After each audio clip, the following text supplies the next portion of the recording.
ქათამი, თაგვი და იხვი ეზოში მიწას ქექავდნენ.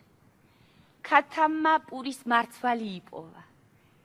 შეხედეთ, პურის მარცვალი ვიპოვე. თუ წავიღებთ წისქვილში და დავქვავთ, ხაჭაპური გვექნება. ვინ წაიღებს? მე არ წავიღებ, თქვა თაგვმა. არც მე, თქვა იხვმა. მაშ მე თვითონ წავიღებ, თქვა ქათამმა და წაიღო. ვინ მოიტანს ფქვილს? იკითხა ქათამმა. მე არ მოვიტან, თქვა თაგვმა. არც მე, თქვა იხვმა. მე თვითონ მოვიტან, თქვა ქათამმა. ვინ მოიტანს წყალს? იკითხა ქათამმა. მე არ მოვიტან, თქვა თაგვმა. არც მე მოვიტან, თქვა იხვმა. კარგი, მე თვითონ მოვიტან, თქვა ქათამმა და მოიტანა წყალი. ვინ მოზელს ცომს?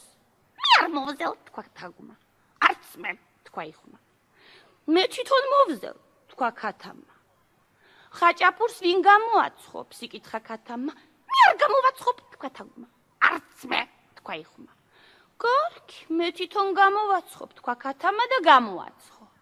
ვინ ჭამს ხაჭაპურს? მე, თქვა თაგვმა. მე, თქვა იხვმა. უკაცრავად, ხაჭაპურს მე თვითონ შევჭამ, თქვა ქათამმა.